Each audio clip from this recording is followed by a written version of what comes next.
Beaucoup de gens, pratiquants ou non pratiquants, pensent que Dieu ne répond pas aux prières, que parfois il répond et d'autres fois il ne répond pas pour des raisons que lui seul connaît. Et donc que nous, les fidèles, on doit prier Dieu avec toujours une option à côté que Dieu ne réponde pas. Donc on doit prier Dieu et s'attendre à ce qu'il ne réponde pas. Or, Dieu dans le Coran dit complètement l'inverse. Il ne dit jamais qu'il se pourrait qu'on le prie et qu'il ne réponde pas, qu'il n'exauce pas nos prières. Il dit qu'il répond toujours, qu'il répond toujours. Mais alors, qu'est-ce qu'on fait? Qu'est-ce qu'on fait qui fait que nos prières ne soient pas toujours exaucées? Pourquoi certaines prières ne sont pas exaucées? Aujourd'hui, je vais te donner 3 principes qu'il faut appliquer dans la relation avec Dieu, dans la façon de prier et qui feront que ta prière sera toujours exaucée. Toujours, toujours. Pourquoi? Parce que tout simplement, c'est ce que faisaient les prophètes. C'est ce que faisaient les prophètes. Et tu verras qu'en les appliquant, tu verras tes prières exaucées. Le premier principe à appliquer dans notre relation avec Dieu pour voir nos prières exaucées, c'est l'engagement. L'engagement envers Dieu. L'engagement envers Dieu, c'est-à-dire aller vers Dieu tout entier, tout entier. Ne pas aller vers Dieu, ne pas se tourner vers Dieu à moitié. C'est-à-dire, oui, Dieu, je viens te voir, je viens te demander quelque chose, mais je ne suis pas sûre que tu répondes. Non, ce n'est pas comme ça qu'on va voir Dieu.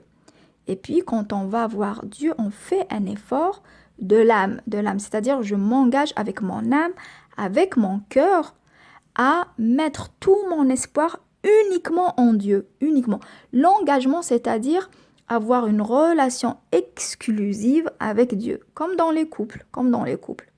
Une femme, quand elle veut être dans une relation exclusive avec un homme, il faut que l'homme s'engage envers elle. Il faut qu'il lui montre une relation, une intention d'engagement pour qu'elle soit avec lui. Donc nous, pour que Dieu nous réponde, il faut qu'on soit dans une intention d'engagement envers Dieu. C'est-à-dire, oui mon Dieu, je suis avec toi, avec mon cœur, je ne vois que toi, tout mon espoir est en toi, toute mon énergie est avec toi, mon esprit est tourné vers toi et mon cœur n'est attaché qu'à toi. Il n'est pas attaché aux conditions matérielles, aux conditions physiques, à l'environnement dans lequel je vis, à mes relations, à l'argent que j'ai ou que je n'ai pas. Donc, non, je suis tout engagée avec toi, mon Dieu. Comment on comprend cette notion d'engagement? Comment on la comprend? Si je m'engage avec Dieu, ça veut dire que je fais tout ce que Dieu me demande. Et je m'éloigne de tout ce que Dieu me demande de quitter, de laisser partir, de ne pas faire.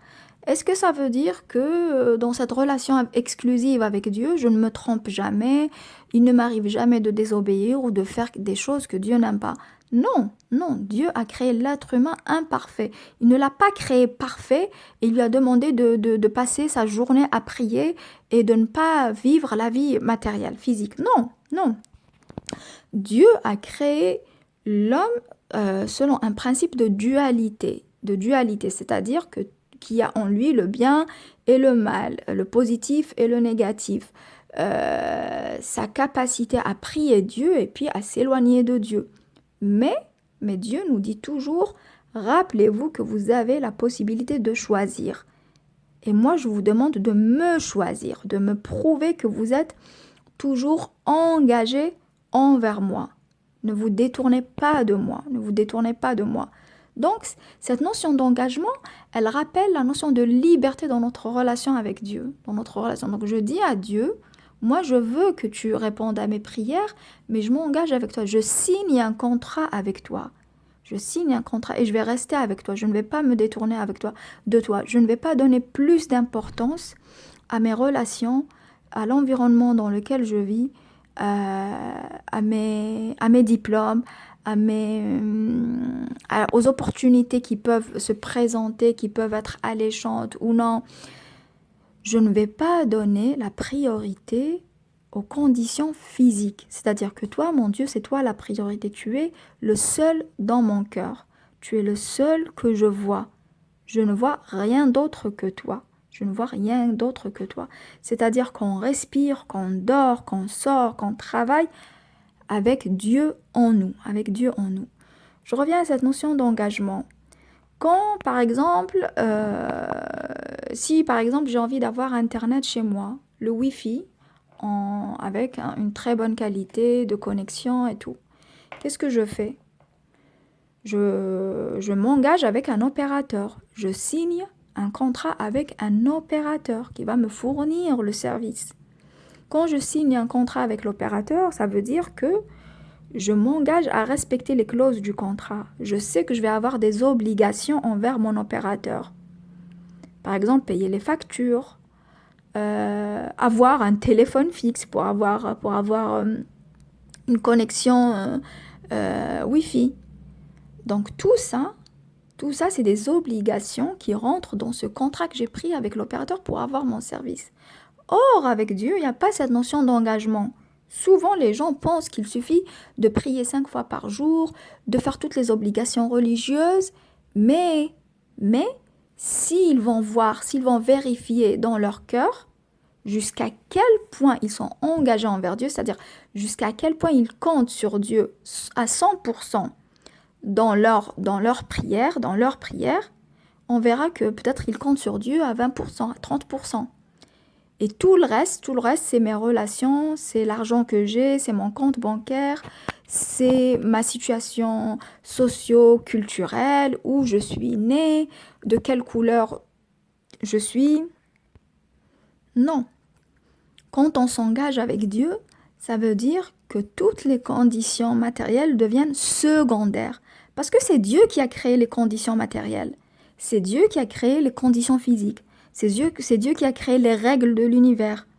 C'est Dieu qui a créé les règles sociales, les règles relationnelles. C'est Dieu qui fait qu'on ait telle relation ou pas. Donc moi, quand je vais voir Dieu pour qu'il exauce ma prière, je ne dois absolument pas penser que Dieu va passer par les raisons physiques ou qu'il est déterminé par les raisons physiques. Qu'est-ce que nous dit Dieu dans le Coran? Le problème avec Dieu, c'est que Dieu nous dit qu'il répond à nos prières, mais nous, on ne répond pas à son appel. C'est ça le problème. Il nous dit, Dieu, dans le verset 186 de Surat al-Baqarah, la sourate 2, sourate de la vache, وإذا سألك عبادي عني فإني قريب أجيب دعوة الداعي إذا دعاني. Si mes fidèles te questionnent à propos de moi, dis-leur que je suis proche, très proche, et que je réponds à leurs prières. Mais, il nous dit aussi dans le même verset, فَلْيَسْتَجِيبُوا لِي وَلْيُؤْمِنُوا بِي لَعَلَّهُمْ يَرْشُدُونَ. Dis-leur de répondre à mon appel. Dis-leur de croire en moi. Dis-leur de croire en moi et de répondre à mon appel. Et l'engagement ici, c'est répondre à l'appel de Dieu. Ça veut dire que je suis entièrement concentrée sur toi, mon Dieu. Je réponds à ton appel. Je suis avec toi. Je suis avec toi tout le temps, avec toute mon âme, tout mon cœur, toute mon énergie. Donc, c'est ça qu'on perd de vue. Malheureusement, les gens n'arrivent pas à vivre cette notion d'engagement envers Dieu parce qu'ils sont trop déterminés ou bien ils vivent complètement déconnectés de Dieu à cause des réseaux sociaux, à cause des idées négatives, à cause de certaines croyances comme quoi on a tout le temps besoin de connaissances, de choses extraordinaires pour que Dieu ou pour que on puisse avoir ce que l'on désire. Non, on n'a pas besoin d'aller quelque part pour rencontrer une personne extraordinaire. On n'a pas besoin de relations extraordinaires pour avoir tel job ou pour avoir telle opportunité. Si j'ai besoin de quelque chose, aussi impossible soit-elle, je dois être sûr que Dieu répondra à ma prière, à condition que je réponde à son appel, que je crois en lui et qu'il soit le seul dans mon cœur, que je ne lui associe rien, ni les conditions sociales, ni les conditions matérielles, ni les relations, ni rien du tout. Mais parfois, quand l'épreuve qu'on traverse est trop difficile et trop pénible, il devient difficile de se concentrer sur Dieu. Parfois, il est difficile de croire que Dieu peut nous sortir de cette épreuve qui nous semble insurmontable, insurmontable. Et là, la notion d'engagement, elle prend tout son sens, tout son sens. Parce que c'est là que Dieu voit qu'on a répondu à l'appel, qu'on a répondu à l'appel. Parce que quand on prie Dieu, quand on est à l'aise, quand tout va bien, euh, euh, on n'a rien prouvé à Dieu, on n'a rien prouvé à Dieu. Mais quand tout nous laisse tomber, quand l'épreuve est trop pénible, quand on a l'impression que tout nous laisse tomber, qu'il y a rien à quoi on peut s'accrocher, c'est là qu'on prouve à Dieu que oui, on a répondu à l'appel, qu'on a répondu à l'appel. Et donc, c'est ça que Dieu cherche à voir en nous. Il veut voir cet engagement quand tout dans notre environnement nous dit qu'il n'y a aucun espoir. Qu'il n'y a aucun espoir. Il veut voir que on a mis tout notre espoir en lui. C'est-à-dire que Dieu veut qu'on lui montre cette preuve de fidélité. De fidélité. Montrez-moi que vous avez répondu à l'appel. Montrez-moi que vous êtes fidèle, que vous m'êtes fidèle, que vous ne m'associez rien du tout, que la vie d'ici-bas ne vous a pas aveuglé, ne vous a pas détourné de moi, ne vous a pas empêché, ne vous a pas empêché de me rendre le seul et l'unique dans votre cœur, dans votre cœur. Donc voilà. Donc et ça, l'engagement, il nous aide à avoir confiance en Dieu, avoir confiance en Dieu. Et ça m'amène au deuxième point, au deuxième principe qu'il faut appliquer dans sa relation avec Dieu et dans le processus de prière pour qu'il soit exaucé. Le deuxième élément qui permet à la prière d'être exaucée, c'est une foi absolue en Dieu, une foi aveugle. C'est-à-dire que je suis sûre, mon Dieu, que tu vas exaucer mes prières. C'est-à-dire lorsque je prie Dieu, je lui parle avec certitude. Je suis sûre, Dieu, que tu vas exaucer mes prières. Pas avec arrogance, mais avec certitude, avec un cœur tranquille, avec un cœur apaisé, avec des émotions équilibrées. Je ne suis pas dans la peur, je ne suis pas dans l'incertitude, je ne suis pas dans le besoin, dans le sens négatif. Je suis dans un besoin positif parce que je suis avec Dieu, je suis avec le puissant, je suis avec celui qui est riche, El-Rani, qui peut me donner tout ce que je désire. Donc l'idée de la confiance, elle est ultra importante. Mais très souvent, quand on prie Dieu, qu'est-ce qu'on fait? Qu'est-ce qu'on fait? Le mental fait irruption et nous dit, oui, mais toi, tu es né là, toi, tu es de telle couleur, toi, tu as tel âge, toi, tu ne connais personne, toi, tu n'as pas de relation. Le travail que tu veux, c'est fait pour telle personne et pas pour toi, tu n'as pas les qualifications. Il faut que tu ailles là pour rencontrer le ou la partenaire de tes rêves. Il faut que tu te fasses connaître par telle ou telle personne pour avoir le job que tu veux. Et tout ça, quand on donne trop d'importance aux conditions physiques et matérielles, c'est qu'on n'a pas priorisé Dieu. C'est que Dieu n'est pas le premier dans notre cœur. Ce qui n'est pas numéro un dans notre cœur. Je ne dis pas qu'on doit rien faire. C'est-à-dire qu'on se lève le matin, on fait des affirmations positives et on attend que Dieu réponde, nous donne ce qu'on veut. Non, ce n'est pas comme ça que ça marche. Non, non. Dieu nous demande de vivre la vie selon les règles qu'il a mis en place. C'est-à-dire que l'être humain doit bouger, doit faire des efforts, doit avoir des relations sociales, parce que ça, c'est l'équilibre que on doit atteindre dans notre vie d'ici-bas. Mais, on ne doit pas s'attacher aux règles et qui, euh, aux conditions qui régissent notre vie matérielle. Non, non, on doit toujours être conscient qu'il y a un créateur qui dirige tout, qui contrôle tout. C'est lui qui a créé les règles, c'est lui qui a créé l'univers, c'est lui qui a créé les sociétés dans lesquelles on évolue. Et les conditions sociales, culturelles, matérielles, familiales, relationnelles dans lesquelles on se trouve quand on fait la prière ne déterminent pas la réponse de Dieu. Rien ne détermine les actions de Dieu. Dieu peut tout faire comme il veut, quand il veut. Il veut nous surprendre, il peut nous surprendre, il veut faire des miracles, il fait des miracles. Donc voilà.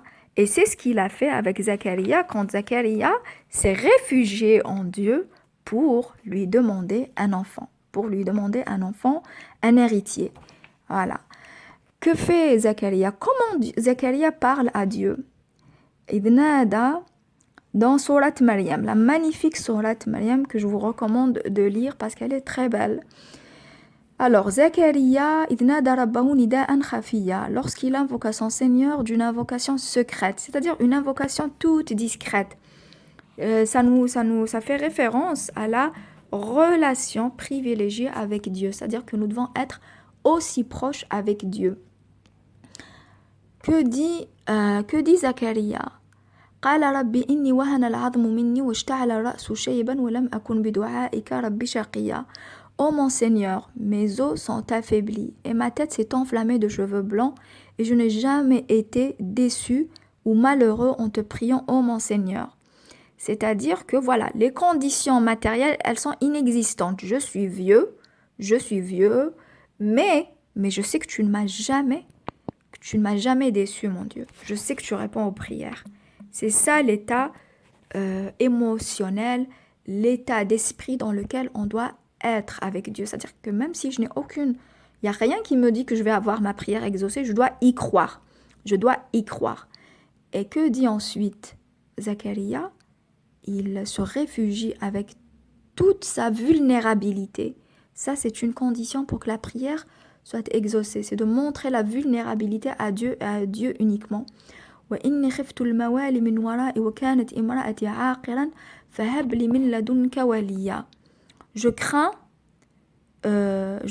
de mes héritiers après moi et ma propre femme est stérile.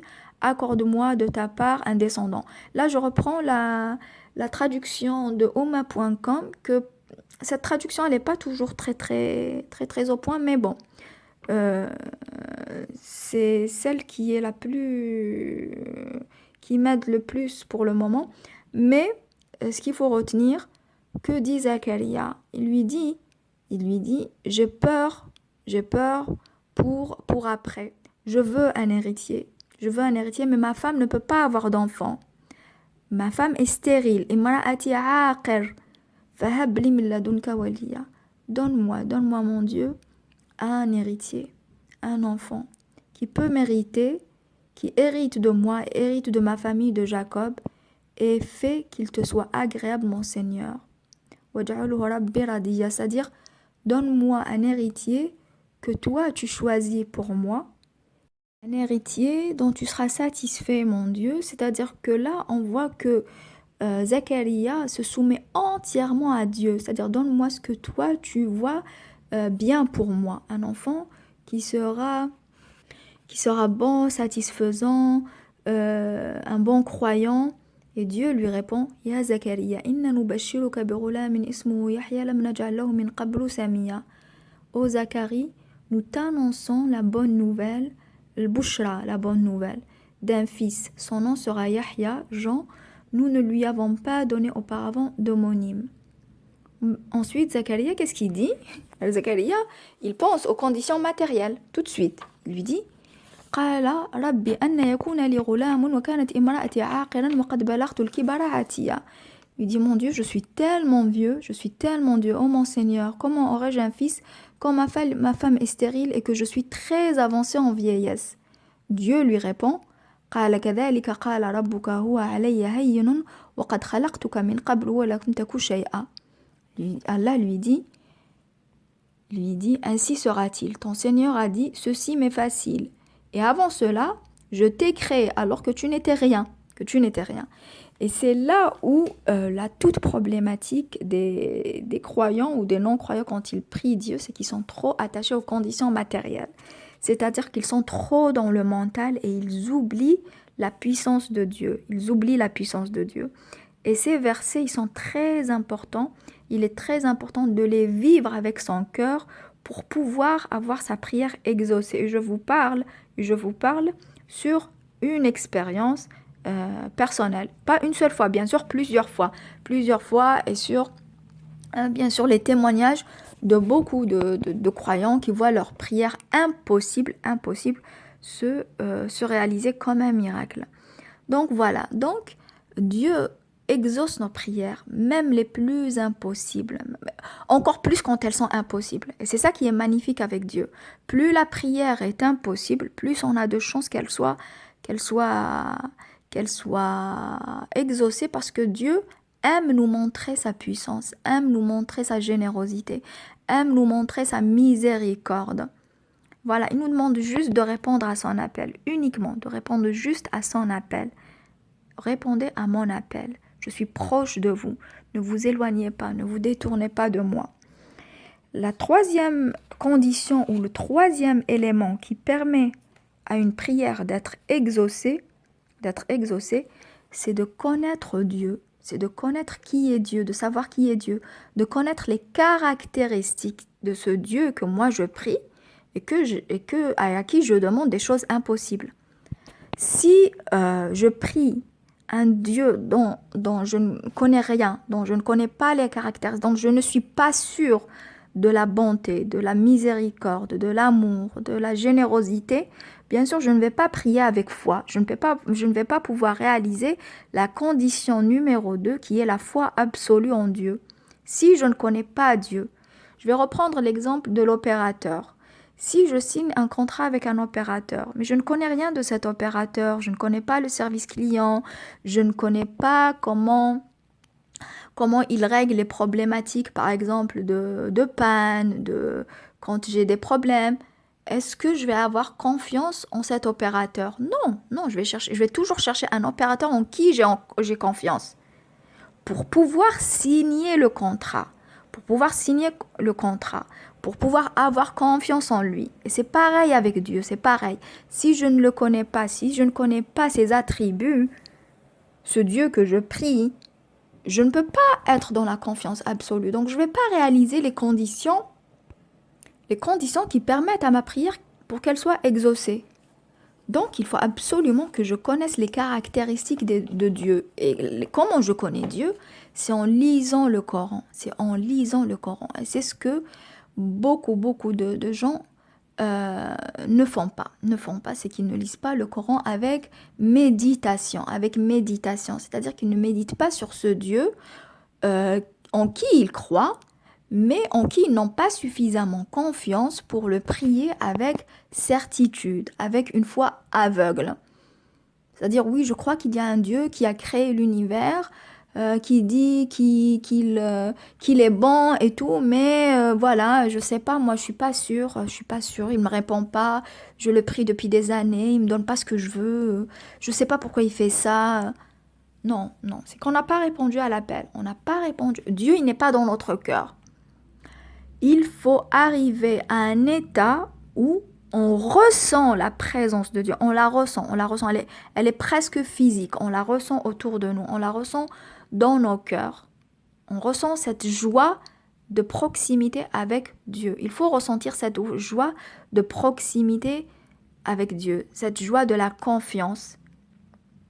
Quand par exemple, quelqu'un me dit, je vais te rendre un service et il va me résoudre un problème très très dur qui m'ennuie et tout. Est-ce que je vais être malheureuse? Non, je ne vais pas être malheureuse. Est-ce que je vais stresser? Non, je ne vais pas stresser. Est-ce que je vais m'inquiéter? Non, je ne vais pas m'inquiéter. Donc, c'est pareil avec Dieu. Il faut le connaître. Et comment je connais Dieu?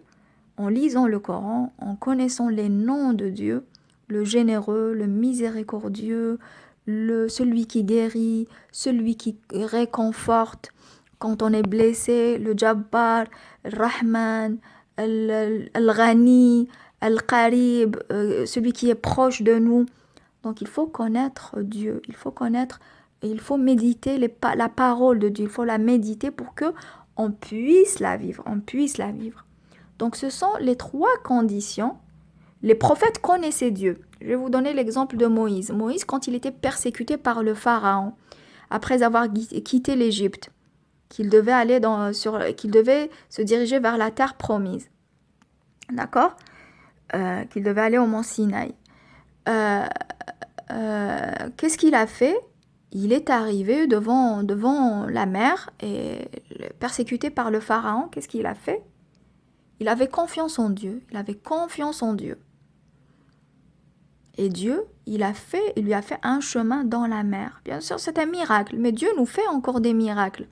C'est un miracle qui correspond à l'épreuve que vivait Moïse. Nous, on ne vit pas une épreuve comme ça. C'est-à-dire, moi, je n'ai pas le Pharaon qui me persécute derrière.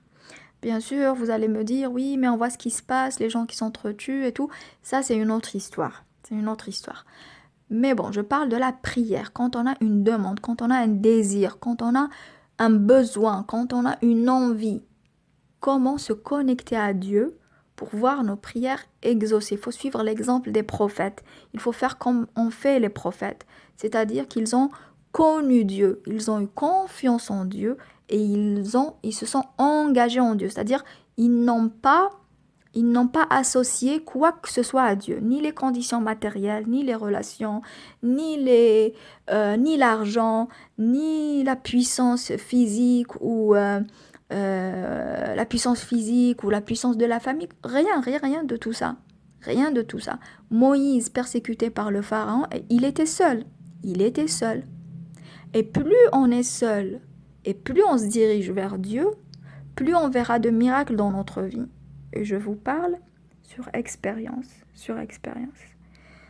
Donc, je vous ai donné les 3 éléments qui permettent à une prière d'être exaucée.